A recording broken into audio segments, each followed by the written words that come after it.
languages, 26 states.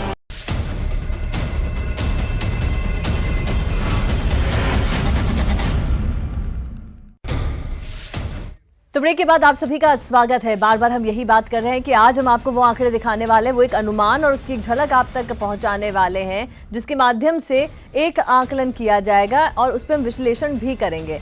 बात हो रही है एग्जिट पोल की, जो कि न्यूज़ 18 ने किया है। इप्सॉस, जो कि दुनिया की सबसे बड़ी सर्वे एजेंसी है, और उस एजेंसी ने जनता की नब्ज टटोली है। 28 राज्यों में जाकर ये सर्वे किया गया है, और इस सर्वे में 199 संसदीय क्षेत्र हैं जिन पर ये सर्वे हुआ है। और इस सर्वे में आपको हम ये बता दें कि हर एक चरण के हिसाब से, पहले चरण में जहां पर कितनी सीट्स किस पार्टी को जा रही है, ये एक आकलन किया गया है, ये एक अनुमान लगाया गया है। उसके बाद फेज 2, ऐसे करके सारे 7 चरणों को लेकर ये एग्जिट पोल किया गया है। और इसमें हम सबसे पहले बात करेंगे पहले चरण की।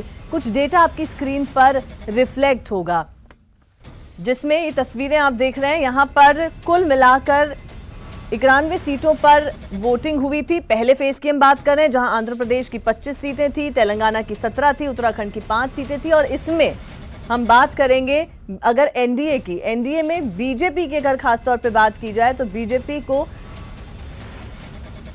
33 से 35 सीट के बीच में वो बताया जा रहा है। और जो एनडीए है, यानी कि बीजेपी के अलावा जो अलाइज हैं, उनको 38 to 42 सीट्स बताई जा रही है, यानी 38 से 42 सीट बताई जा रही है। कांग्रेस की अगर बात करें तो कांग्रेस को 4 से 7 सीटें बताई जा रही है। और अदर्स की बात करें तो 43 से 46 सीटों के बीच में यह अनुमान लगाया जा रहा है। तो एग्जिट पोल क्या कहता है पहले फेज के लिए, जो 91 सीटें हैं उनके लिए क्या कुछ कहा है, ये आपने अभी आंकड़े देखे।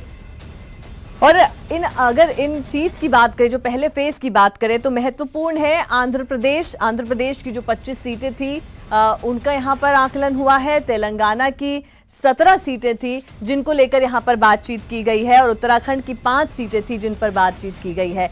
तो टोटल पहले फेज में 91 सीटों पर वोटिंग हुई थी, जिसमें से जो अनुमान लगाया जा रहा है कि लगभग 38 से 42 सीटें जो आएगी वो एनडीए के पास आएगी, जिसमें से बीजेपी की अगर बात करें तो 33 से 35 सीट्स की बात कही जा रही है। अलाइज की अगर बात की जाए तो 5 से 7 सीट्स उनको आने की बात कही जा रही है। उसके अलावा अगर बात कर ली जाए कांग्रेस की, कांग्रेस को 4 से 7 सीटों का अनुमान लगाया जा रहा है। और जो अदर्स हैं, अदर्स में बाकी parties, TMC, SP, BSP, TRS, BJD, जो तमाम दूसरी पार्टीज हैं, उनके बारे में बात की जाए तो 43 से 46 सीटें उनकी झोली में जाने की बात सामने आ रही है। तो और महत्वपूर्ण हो जाता है, बहुत इंटरेस्टिंग हो जाता है। उसके अलावा जो बाकी फेजेस हैं वो क्या कुछ कहते हैं, तो ये क्या कुछ ये तस्वीर बदलता हुआ नजर आएगा। खास तौर पर ये वो स्टेट्स हैं, उत्तराखंड इनमें से 5 सीटें, बाकी 2 स्टेट्स महत्वपूर्ण स्टेट्स तेलंगाना, आंध्र प्रदेश, जिनमें पहले फेज में वोटिंग हुई थी, क्या कुछ कहते हैं, क्या किस तरह से क्या जनता ने मन बनाया है, उसकी बात यहां पर की गई है। ये एक आकलन है, एक झलक है जो हम आपको